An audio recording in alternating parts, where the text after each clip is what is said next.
আসসালামু আলাইকুম সম্মানিত দেশ এবং প্রবাসের ভাই ও বোনেরা। বিএনপি হঠাৎ কেন ভিলেন হয়ে গেল?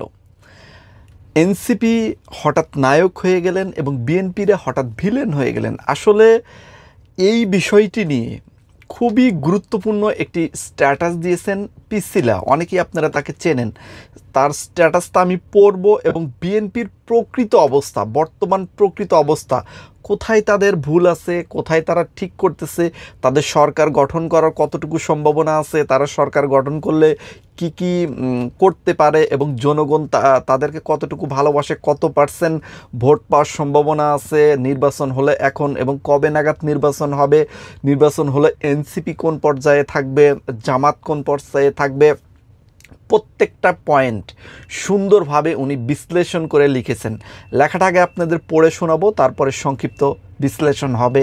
চলুন, খুবই গুরুত্বপূর্ণ আলোচনা। বর্তমান প্রেক্ষাপটে রাজনৈতিকভাবে বিএনপি কেন কোন কোন ভুল সিদ্ধান্তগুলো নিতেছে, কোনগুলো সঠিক সিদ্ধান্ত নিচ্ছে, প্রত্যেকটা বিষয় এই স্ট্যাটাসের মাধ্যমে ফুটে উঠেছে। আমি আপনাদের পড়ে শোনাবো।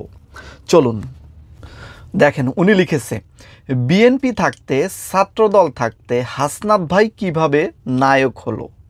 মানে হাসনাত আবদুল্লাহর কথা উনি বলতেছে আর কি। এই মুহূর্তে বিএনপি দেশে অনেকটা ভিলেন হয়ে গেছে। নায়ক এনসিপি, শিবির ও জামাত। জুলাই বিপ্লবে তারেক রহমান ছাত্রদের সাথে মিটিং করে। অন্যদিকে ফখরুদ্দিন স্যার মিডিয়ার সামনে বলেছিলেন, আমরা ছাত্রদের সাথে নেই। এটা না বললে কি হতো? চুপ থাকলে কি হতো? শিবির জামাত তো বলেনি কোনো কথা, কাজ করেছেন গোপনে গোপনে। জুলাই বিপ্লবে বিএনপির বড় কোনো নেতা প্রকাশ্যে মাঠে না থাকলেও সব শ্রেণীর পেশার লোক মাঠে ছিল। এমনও হয়েছে, বাবা আওয়ামী লীগের নেতা, ছেলে স্কুল কলেজে পড়ে, তারাও আন্দোলনে ছিলেন। এজন্য বলা যাবে না যে আওয়ামী লীগই জুলাই আন্দোলনের অংশীদার। তবে বিএনপি নেতারা কেন এত বারবার ভুল সিদ্ধান্ত নেন এটা বুঝতে পারি না। আমি বিএনপিকে পছন্দ করি, তাই বিএনপি কোনো ভুল সিদ্ধান্ত নিলে ভালো বোধ করি না। পিসিলা বলতেছেন যে আমি বিএনপিকে পছন্দ করি, যদি বিএনপি এই অবস্থাতেও কোনো ভুল সিদ্ধান্ত নিয়ে থাকেন, মানে নিচ্ছেন আর কি, এগুলো তার বোধগম্য নয় বা এগুলো তার ভালো লাগে না। তো এরপরে কি লিখেছেন দেখেন, আওয়ামী লীগ নিষিদ্ধ প্রশ্নের সাথে গেলে কি হতো? গিয়ে কথা বলতেন, পানি সাপ্লাই দিতেন, খাবার দিতেন, এত ভয় নিয়ে রাজনীতি করেন। আপনারা ভালো করলে পাশে আছি, মন্দ করলেই নেই। শুধু আওয়ামী লীগের বিরুদ্ধে কথা বলাতে সাংবাদিক ইলিয়াস কত শত বিপদে ছিল আপনারা দেখেছেন। আছে আমেরিকায়, একটু খবর নিয়ে দেখতে পারেন। এই মানুষগুলো তো আপনাদের মতো ম্যানেজ করে চলেন।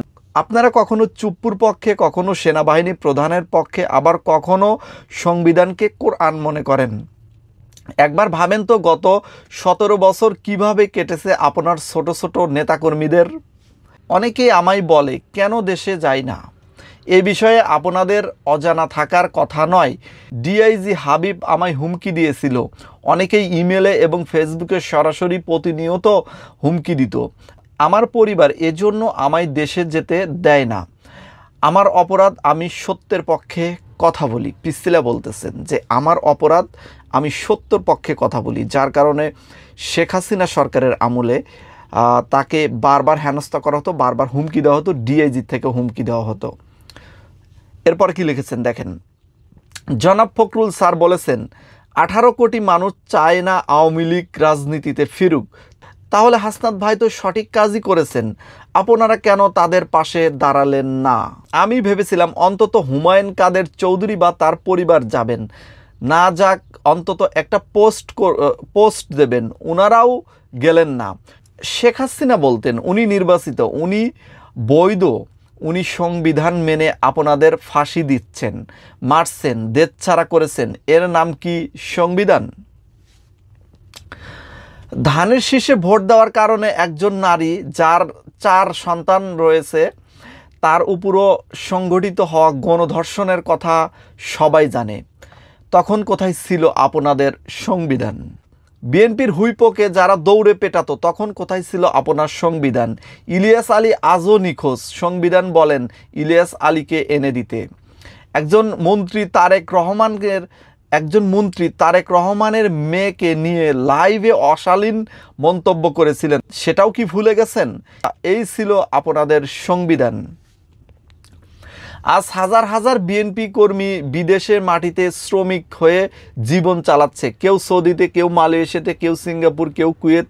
তাদের আত্মত্যাগের ঋণ শোধ করতে বললেন আপনার সংবিধানকে। শুধু কর্মী নয়, সাংবাদিক ইলিয়াস হোসেন নির্বাচনের কারচুপি প্রকাশ করে মহাবিপদে পড়ে কোনো রকমে জীবন নিয়ে পালিয়েছেন। কনক সারোয়ার পালিয়ে আসার পর ওনার বোনকে মাসের পর মাস জেলে রেখেছেন, অমানবিক নির্যাতন করেছেন ও পিনাকি ভট্টাচার্য সহ সবারই ভাগ্য জুটেছে পালিয়ে বেড়ানো। গত 17 বছর কেন তারেক রহমান দেশের বাইরে? কোথায় ছিল আপনাদের সেই সংবিধান? 3 বারের বৈধ প্রধানমন্ত্রী বেগম খালেদা জিয়াকে বাড়ি থেকে বের করে মদের বোতল দিয়ে তাকে অপমানিত করা হয়েছে। ওনার কান্নার কথা ভুলে গেছেন? ওনাকে মিথ্যা মামলায় জেলে রেখে বিনা চিকিৎসায় মেরে ফেলার চেষ্টা করেছিলেন।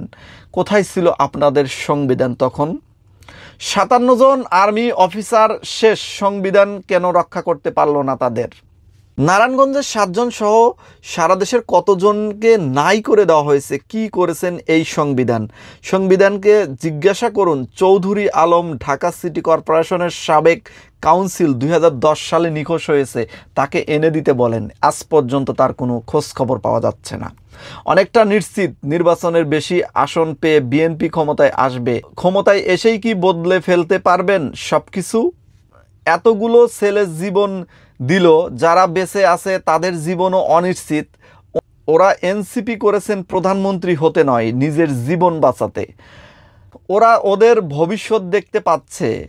আপনারা চাইলেই ওদের বুকে নিতে পারতেন, তা না করে ওদের লাথি মেরে সরিয়ে দিলেন। জামাত শিবির বুকে টেনে নিল। এটা আপনাদের ইতিহাসের সেরা ভুল ছিল, যেটা সবাই বুঝলেও আপনারা বুঝতে পারছেন না।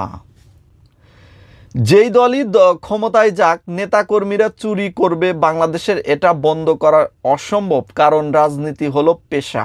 আপনারা মেধাশূন্য এবং ভীতু ছিলেন বলেই গত 17 বছর আফা আপনাদের দৌড়ের উপর রেখেছিল। একটা কথা মনে রাখবেন, জামাত শিবির হলো আগুন, এরা কমান্ডো ট্রেনিং প্রাপ্ত। একজন শিবির সমান 1000 ছাত্রদল। একজন মরলে একজন পড়বে, বাকিরা সামনে আগাবে। আপনাদের এমন কর্মী আছে?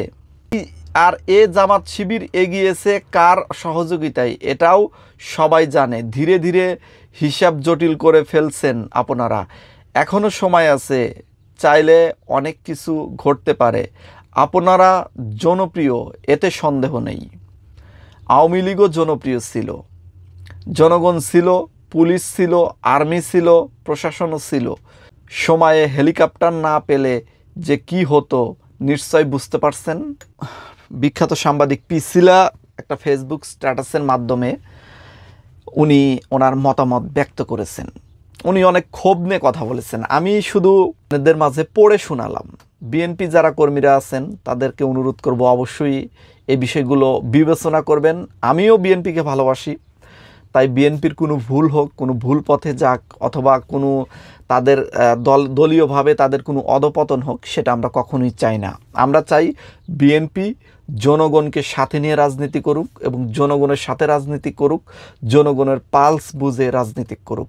এটাই আমাদের চাওয়া, এটাই সকলের চাওয়া। তাই অবশ্যই সামনে আপনারা ক্ষমতায় যাবেন, এটা প্রায় নিশ্চিত।